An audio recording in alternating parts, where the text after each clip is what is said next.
아무리 찾아도 하자가 생길 만한 원인은 제가 발견하지 못했다고 보여드렸을 거예요. 숨을 어디 현장 없습니다. 어느 현장을 가도 여기서는 다 나와요. 전화가 한 통 왔습니다. 정말 뜻밖의 다른 곳에서 원인이 나왔습니다. 정말 충격을 받았는데요.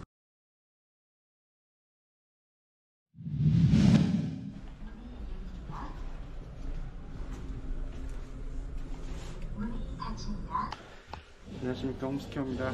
신축 아파트예요. 이제 6년차 된 아파트인데 문제가 있다 하셔가지고 금일 저희가 시공을 찾았습니다. 여기는 시공사 관계자분도 자리를 하셨어요. 어떤 하자인지 어떤 문제인지 저희 철거하는 거 지켜보고 계신데 아내가 지금 어떤 상태인지 저희는 알 수는 없어요. 그래서 이걸 한번 뜯어보고 도대체 어떤 요인으로 해서 결로가 발생하고 문제가 됐는지를 철거를 통해서 먼저 확인을 해보겠습니다.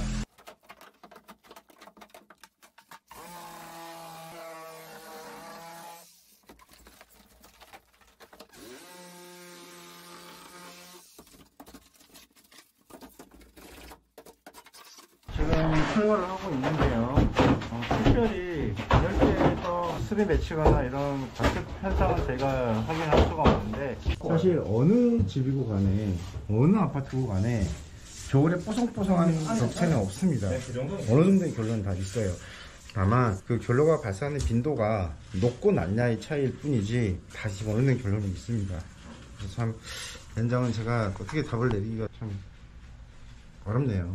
발견한 거는 요거뿐이라는 거. 1차 150mm RC핑크를 넣고요. 그 다음에 GCS 보드로 해서 15T, 대략 폼 두께까지 하면 170T가 들어가죠. 준공 5년 차면은 그 당시에 건축법 개정안으로 125mm가 일반적인 두께였으나 5, 6년 전에 시공이 된 아파트들은 다일제가 측별 기준으로 150mm가 들어가도록 법이 개정이 됐어요. 그런데 속고보드 들어가고, 이 속고보드를 잡아주기 위한 떡본드가 들어가다 보니까 대략 요 두께가 한 2cm, 그러면 대략 170mm가 나오죠. 요걸 저희가 오늘 단열로 다 채울 예정입니다. 요 곰팡이는 제가 할 거예요. 이게 뭐냐고?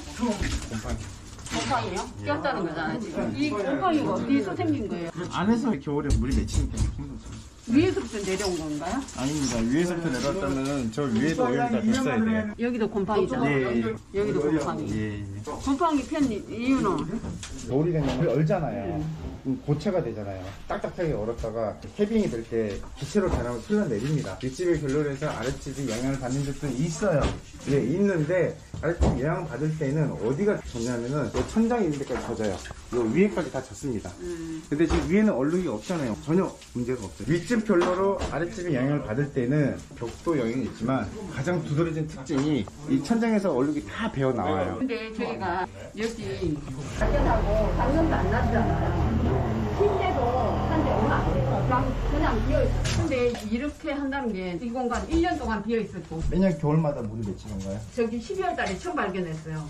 그전에는 여기 아무것도 안 났기 때문에 침대를 사고 정리하고 옆에 이불을 붙여놨어요. 근데 쓰려고 보니까 젖어 있었어요. 여기에서 물이 맺혀가. 지금 석고를 걷어냈더니 단열재 자체에 어떤 구조 흔적은 제가 볼 수는 없는데 손가락 두 개가 들어갈 수 있는 틈새를 보여드렸듯이 떡가베라 그러는데 속고를 잡아주기 위한 본드 두께의 만큼 안에가 틈이 발생할 수밖에 없어요. 저희가 볼 때는 안에가 150mm 단열재가 들어갔는데 그 똑본드 된다고 해서 결로가 발생한다? 저는 아니라고 봐요. 세대적으로 굉장히 좀 예민해 계시고, 그리고 시공사, 본사 직원분들 같이 오셔서 저희 뜯는 걸 참관하고 계시는데, 이런 분쟁, 갈등 좀 발생할 수 있는 이런 중심에서 저희가 공사를 해야 되는 상황이 이렇게 놓여지는데, 아무튼 저희는 저희대로 이런 분위기에 연연하지 않고 항상 늘 그랬듯이 신념을 가지고 진행을 하겠습니다. 오종인데 이건 나갈 때 가동하고 나올 겁니다. 이렇게 실내에 떠다니는 그 보이지 않는 그 마이크로 직경 30mm 아주 작은 곰팡이 포자 보이지가 않아요. 현명으로 봐야 돼요. 떠다니는 거는 그 기계로 살균을 해야 됩니다. 이거는 저희가 나갈 때 약 뿌려놓고 가동하고 나갈 거고요. 약을 먹자마자 바로 주홍빛을 띠면서 사멸이 되죠. 이게 곰팡이 제거제입니다. 약을 먹이면 바로 일단 사라져요. 그냥. 하도 저희가 이런 염소계 냄새를 오랫동안 접하다 보니까 별 감흥도 없습니다. 이제 생각이 변하고 있죠.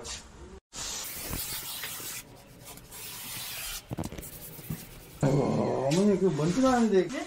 그 먼지 나는데 그걸 비틀어가고 계십니까? 저희가 할게요. 아니요, 그냥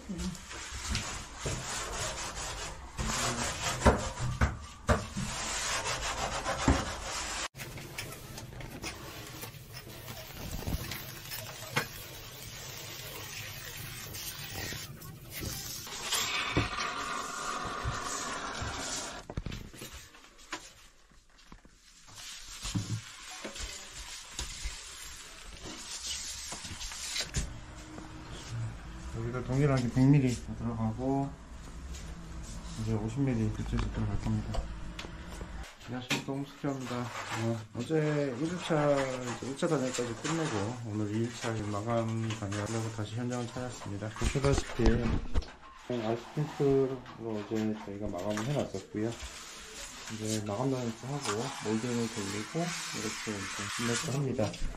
여기 안방은 먼저 끝났습니다. 이게 이제 GCS 보드고요. 지금 15T짜리입니다.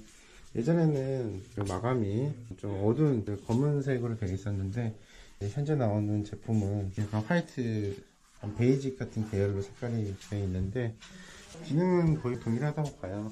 그리고 잠깐 저희가 이거 고정시키려고 중간중간에 지금 탑커피는 연결해 놨는데 이거는 이따가 제가 다 걷어낼 겁니다.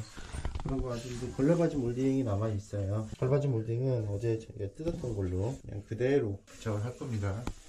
그리고 이쪽은 발코니 쪽인데 살짝 꺾었어요. 여기까지만 하게 되면은 코너부에서 마감을 하게 되면 그 열교 현상으로 인해서 냉기가 전달이 돼서 안으로 들어오거든요. 그래서 여유있게 대략 한 40 정도 빼서 꺾어서 냈고, 보시면은 이제 다시 어제 100mm가 한번 들어갔고요. 그 다음에 50T가 또 교차해서 들어갑니다. 얘가 들어가고 GCS 15T 마감을 할 거예요. 저는 또 내일 다른 곳에 있어서 제가 소개하는 영상은 여기까지 담아보도록 하고요. 뭐 크게 어떤 하자라고 보일 만한 그런 부분은 발견하지 못했습니다. 앞으로 한 3개월이면은 이 유무가 나옵니다. 공사가 잘 됐다면 당연히 별로 괜찮지 않을 것이고, 그래도 어떤 다른 문제가 있다면 앞전에 예전에 그 발생했던 문제가 또 동일하게 나타나겠죠. 그래서 뭐 자신 있습니다. 자, 아무튼 이렇게 해서 현장 끝내도록 하고요. 하고 작년도 안 났잖아요. 실제도 한데 얼마 안 돼요. 막 때가 있어가지고 딱 받아놓는 것도 아니고 항상 문을 열어놓고. 근데 이 장롱을 놓은 것도 아니고 이 공간 1년 동안 비어있었고 저희가 5년 차 지금 3년째 가구도 지금 안 탔는데 그냥 겨울마다 이렇게 되시는 저기 12월달에 처음 발견했어요. 그전에는 여기 아무것도 안 났기 때문에 침대를 사고 이제 정리하고 여기다가 옆에 이불을 이렇게 붙여놨어요. 근데 이불을 쓰려고 보니까 이불이 젖어 있었어요. 그래서 여기에서 물이 이렇게가 젖어있어요. 그래서 안방도 물이 스탠딩 옆에는 손이 비어져 있어요. 비어져 있고요. 손이 쌓는다. 우리가 손 비어있는 것 같은데 이게 사실 주된 원인이라고 말씀드리는 거예요. 저는 거의 한 30분 정도의 큰 조건들 때문에 생긴 단차, 공기층이라고 봐요. 진짜 습기가 올라온 거 아니면은 그래서 큰 문제가 나타날 소지가 없습니다. 단차를 깨끗하게 물속을 넣어도 효과가 없습니다. 냉기가 보이긴 하지만 이건 굉장히 일반적인 거거든요. 어느 현장을 가도 이 정도는 다 나와요. 그러면 전열체가 교체가 된 틈이 한 1.5 정도 투과량을 들어가는 게 나옵니다. 이걸 두고 원인이라고 하면 어렵습니다. 현장은 제가 어떻게 답을 내는가 어렵네요. 어제 제가 뜯어봤을 때 크게 어떤 하자라고 보일 만한 그런 부분을 발견하지 못했습니다. 안녕하세요, 홍석희입니다. 제가 오늘은 복장이 너무 편하네요. 오늘 연휴 마지막 날이고요. 약간 사무실에 나와서 업무를 보고 있는데 그 영상에서 보셨겠지만 아무리 찾아도 하자가 생길 만한 원인은 제가 발견하지 못했다고 여러 차례 방송에서 보여드렸을 거예요. 그런데 정말 뜻밖의 다른 곳에서 원인이 나왔습니다. 사실 제가 그 현장을 진행하는 내내 좀 마음이 안 좋았어요. 그 우리 세대주분께서는 나름 불만이 굉장히 많았고, 근데 제가 그 현장에서 초반부에 잠깐 보셨겠지만 그 아파트의 본사 담당도 오셔서 저한테 말씀을 해주시기를 끝나고 알았어요. 전화가 한 통 왔습니다. 지난 겨울에도 결로가 있다 그러셔서 하자 보수 기간은 지났지만 그래도 이 아파트를 이 단지의 또 책임자고 담당이라서 어떤 이제 도의적인 마음에서 방문을 해서 이제 살펴봤더니 집에 난방을 아예 꺼놓으셨다 그러더라고요. 딱 들어가는 순간 따님도 계신데 따님하고 어머님께서 가정에서 파카를 입고 계시고 옷을 두껍게 입고 계신 걸 보셨다고 합니다. 저도 그 얘기를 처음 전해 듣고 정말 충격 아닌 충격을 받았는데요. 그러면 어떤 분들이 이렇게 말씀하실 수도 있어요. 아니 난방 꺼놓은 게 뭐가 대수냐, 결론하고 무슨 문제냐라고 또 이렇게 말씀하신 분들이 계셔서 제가 잠시 이 부분에 대해서 설명을 드릴게요. 결로라는 거는 잘 아시겠지만 외부랑 내부와 그 온도 차이가 나타났을 때 발생한다는 거는 사실 잘 아실 거예요. 보통 15도 이상 나타나게 되면 자, 표면 결로라는 걸 시작을 합니다. 그러면은 난방을 밖에가 차갑기 때문에 집의 온도도 떨어지고, 그럼 집의 온도가 떨어진 만큼 외부와 온도 차이가 어느 정도 근접하고 맞기 때문에 결로가 발생해 사라져야 되지 않느냐, 이론적으로는 맞아요. 맞습니다. 이론은 맞는데 요걸 생각해 보세요. 우리가 아침에 출근하는 길에 그 풀이나 뭐 잔디나 이런 데 보십시오. 뭐가 있습니까? 이슬이 맺혀 있죠. 이렇듯이 난방을 꺼놓게 되면 그 외부의 습기가 그대로 벽을 타고 집 안으로 옴스페이스 다 들어옵니다. 뭐 제 말이 거짓말인지는 겨울에 난방 꺼놓고 한 3일만 있어 보십시오. 집이 고온다습해져요. 습도가 차죠. 여기다가 자, 가정에서 뭐 습기가 발산하는 행위를 합니다. 취사하고 빨래하고 샤워하고 그러면 이 습기들이 꽉 차죠. 물론 환기를 해서 빼준다고는 하나 난방을 꺼놓은 상태이기 때문에 얘들을 환기를 한다 하더라도 배출은 될지언정 외부로 빠질지언정 집에 이미 다 배인 상태에서 빠지는 거예요. 자, 이렇게 난방을 꺼놓는 집의 특징이 뭐냐면 간혹 습도를 체크를 합니다. 그러면 습도가 막 좀 비정상적으로 나오는 집들이 있어요. 이제 이런 분들의 특징이 뭐냐면 좀 난방비 조금 아끼려고 혹은 이 방은 사용 안 하니까 난방을 꺼놓는 가정들이 계신데 절대 난방 끄지 마십시오. 약하게 외출이라도 돌려주셔야 돼요. 자, 여기다가 우리가 세탁을 하잖아요.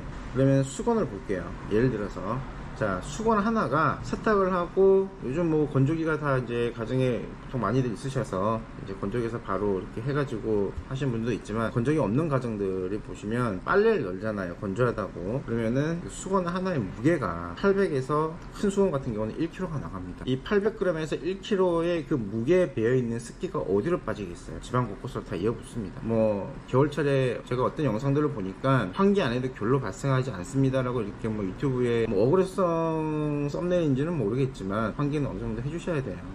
이 공기 중에 함수되어 있는 습기들이 있어요. 이 습기들이 어디로 달려가냐면 제일 차가운 샤시부터 그 다음에 샤시바, 그 다음에 차가운 외기면 코너 쪽으로 달려가서 이어붙게 됩니다. 외기 쪽은 단열을 했기 때문에 그런 대로 버틴다고 하지만 사실 그냥 물 줄줄 흘러내릴 거예요. 워터파크입니다.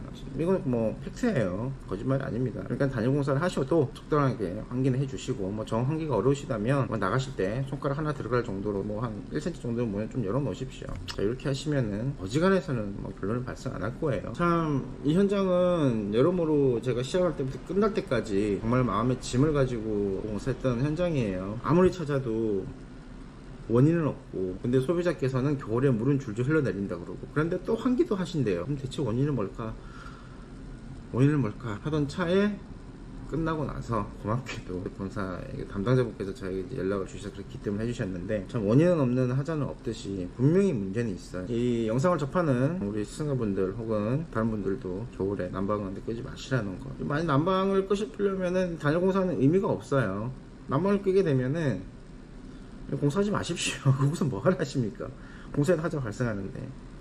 이렇다는 거 제가 다시 한번 강조드리고, 이거를 하나 더 말씀을 드릴게요. 지금 영상은 그 본사 담당자도 와 계시고 해서 회사 입장에서 우호적으로 그렇게 말씀하는 게 아니냐라고 또 이렇게 생각을 가지신 분들이 계실 것 같아요. 그런데 제가 재차 말씀드리지만 제가 하자가 될 만한 소지는 찾지를 못했고요. 참고로 이제 이걸 말씀을 드릴게요. 작년 제가 11월에 견적을 갔어요. 거기도 지금 오늘 그 공사한 단지랑 비슷합니다. 뭐 준공일이 한 6년차 됐고 거의 준신축이에요. 거기를 저희가 처음 현장 갔을 때 장비 등을 보니까 이건 뭐 명백히 누가 봐도 이건 시공하자인 거예요. 측정한 자료들, 그 다음에 기술 소유원사 등으로서 이건 하자입니다 라고 해서 클라이언트한테 저희가 전달을 전달을 드렸고, 클라이언트는 이 자료들을 가지고 본사에다가 클레임을 넣었죠. 그리고 그 본사에서도 이게 정말 하자인지 아닌지를 확인하러 나오셨어요. 그분들이 보고 이거는 시공상 하자가 맞다라는 거를 그쪽 시행사 측에서도 인정을 했습니다. 자, 그 결과 그 일상장을 배상 책임 보험이라는 게 있어요. 제가 줄여서 일배책이라고 하는데, 이 일배책 보험은 보통 누수로 인했을 때 보장이 발동이 되지 결로 현상으로 이 보험이 보장이 원래 안 돼요. 그런데 유례 없이 정말 전무후무하게 임대인이 가지고 있는 그 보험으로 해서 그 아랫집 피해 세대 천장이 젖었거든요. 이제 이 집을 공사를 했고, 그 다음에 윗집도 본인 집도 단열 공사를 했습니다. 이게 아마 손해방지 비용이라는 그 항목이 발동이 된 것 같아요. 자, 아무튼 이렇듯이 저희가 이건 하자라면은 저희는 분명히 하자라고 말씀을 해요. 그런데 혹시나 또 이 영상을 보시고 어느 한 곳에 편중돼서 좀 잘못된 그런 소견을 내는 게 아닌가라는 생각을 하시는 분들이 계실까봐 제가 말씀을 드립니다. 어느 업자든 그래요. 매일 접하는 상황이고 하다 보면은 뭐 제가 제 스스로 전문가라는 말씀은 안 드리겠습니다. 근데 보면 거의 정해져 있어요. 이게 어디 쪽에서는 문제인지를 굉장히 주관적이고 냉정하고 냉철하게 제가 가지고 있는 지식에 기반해서 저희는 소견을 내리기 때문에 어느 쪽에 저희가 뭐 편을 들고 뭐 불리하게 뭐 말씀드린다 그런 건 아니라는 거를 제가 재차 영상을 통해서 설명을 드리겠습니다. 자, 이번 영상은 여기서 마치도록 하겠습니다. 감사합니다.